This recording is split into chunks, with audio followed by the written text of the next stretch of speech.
Packaged and brought to you by Emmy. He believed in her before the world did. He stood by her before the fame came. But she forgot him. This is a story of love, faith, and fame.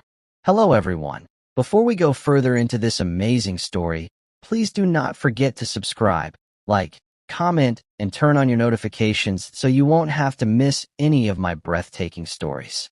In Ilorin, a quiet town where the sun rose slowly and dreams moved even slower, where opportunities are rare and talents are less appreciated, where people thrive in their little numbers.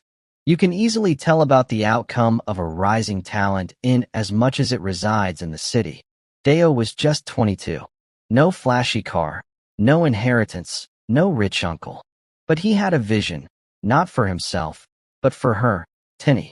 Her voice was like silk soaked in holy oil, like trumpet meant for rapture. When she sang at church, even the elders trembled. She was the favorite of so many men and women of God. It was said that when she sang, the presence of God descends. People said she was born to bless nations, but she didn't see it, but Dayo did. He bought her first microphone, secondhand, cracked on the side, but it worked. He recorded her covers on a borrowed laptop, uploaded them to YouTube with shaky internet, and stayed up praying every night for God to take her far, make her face to shine among men, and be a blessing to many. Teni laughed at his faith sometimes, but Dayo, he believed like breathing. Then, one faithful morning, while listening to the radio, the announcement came. Gospel Talent Search, Lagos Edition. It was the break they needed. Dayo screamed and leaped for joy, punching the air several times. To him, this was the moment he had been waiting for. A platform for Teni to shine and be seen. It was as if he knew that moment was going to come, that made him develop the habit of listening to the radio every morning. He quickly got into something nice as he always do and headed to see Teni. He couldn't hold his joy when he saw Teni. He grabbed and lifted her happily. She was surprised and didn't know what was happening. "Did you win a lottery, my darling?" Teni said, still surprised, and held his hand. Aside singing, Teni is very gifted in manners. Dayo dragged her to a corner. He told her about everything. She was happy, and both of them hugged. In the midst of the euphoria, her mood changed. "What is it, my love?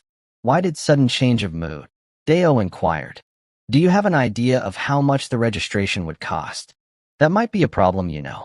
Dayo placed his hand on her shoulders and assured her of his support. The registration fee alone was half of what Dayo earned in a month. So he sold his phone. Then he sold his old sneakers. He worked shifts at a car wash, ran errands for old neighbors, skipped meals, and pawned his wristwatch, the only thing his late father left behind. All these sacrifices were appreciated by Teni, who promised him of her undying support and love. When they boarded that dusty bus to Lagos, Teni wept quietly, not because she doubted herself, but because she couldn't understand how a boy with nothing could give her everything. Dayo simply said, "When you win, we both rise. When you shine, I fulfilled my purpose." Lagos was chaos, traffic, noise, competition. But Teni's voice cut through it all. She won, not just the talent hunt. She won the hearts of executives, pastors, influencers. Soon, she was on gospel stages, doing interviews, signing endorsement deals. And Dayo? He stood at the side of every stage, smiling like a proud father. Fame came too fast for her, and she became cold and ruthless. Teni began to change. At first, it was little things like, "I'll call you later, don't come to this or that meeting," the new manager said. Then came the big blow. "Dayo, thank you for everything, but I have to move forward. You're not industry enough." He laughed at first, thought she was joking. After all, who slept on the cold floor with her in a strange Lagos apartment? Who stood in queues, begged organizers, carried bags, wiped sweat? But she wasn't joking. She blocked his number. When he tried to visit her backstage, security told him he was on the do not allow list. The girl he raised to stardom had buried him in the shadows. He couldn't take her betrayal in good faith. He kept crying almost every day. Teni soared. Her voice was everywhere, smooth, commanding, anointed. People cried when she sang. You couldn't scroll through social media without stumbling on a clip of her latest live performance or a snippet from her chart-climbing EP. Radio stations rotated her songs like prayer wheels. Gospel blogs called her a revival in heels. Billboards carried her image, eyes raised to heaven, hands outstretched. A worshiper turned celebrity. And yet, the light she bathed in wasn't warm. It scorched. At first, she called it favor, God elevating her for his glory. But slowly, favor started looking like fame. And fame started feeling like power. Churches that had once hosted her in humble halls now couldn't afford her. If the offering wasn't 5 figures, she didn't respond. When the car that picked her up wasn't the right model, she posted subtweets. Private jets became a minimum standard for her schedule. I can't pour from an empty cup, she'd say, declining back-to-back bookings. But the truth was, if the crowd didn't look like something worth filming for Instagram, she refused to sing. She didn't notice it right away, but the shift was obvious to everyone else. Her manager grew silent. Her label asked for more meetings. The fans who once flooded her comment sections with fire emojis and prayer hands started posting cryptic messages. We miss the old Teni. Then the dimming began. An endorsement deal disappeared, quietly, no press release. A lawsuit surfaced over a breached contract with a major church conference. Screenshots leaked, emails, unfiltered rants, outrageous demands. Pastors stopped calling. Invites dried up. The circles she used to walk in with favor now whispered when she entered. She used to carry something, they said. She's talented, but something's changed. Gifted, sure. But where's the glory?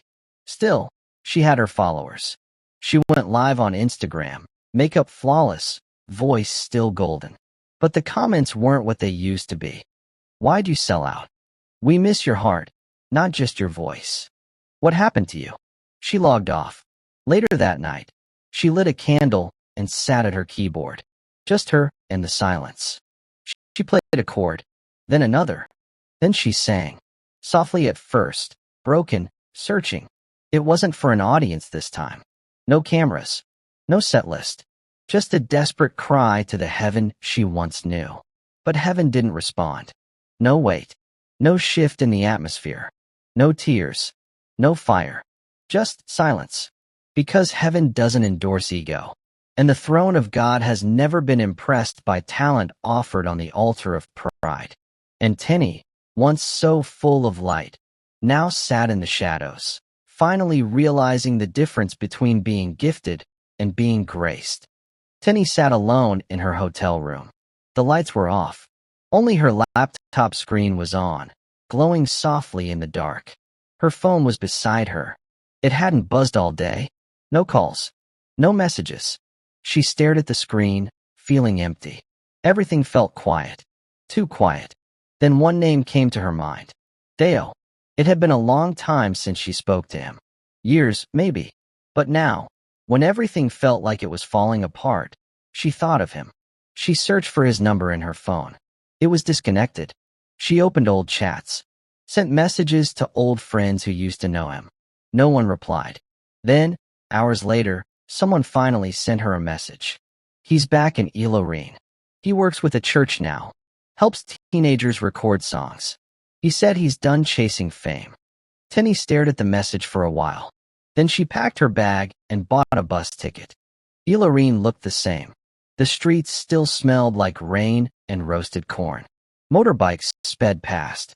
People walked by like nothing had changed. But Dayo was different. She found him behind a small church. He was fixing sound wires, focused on his work.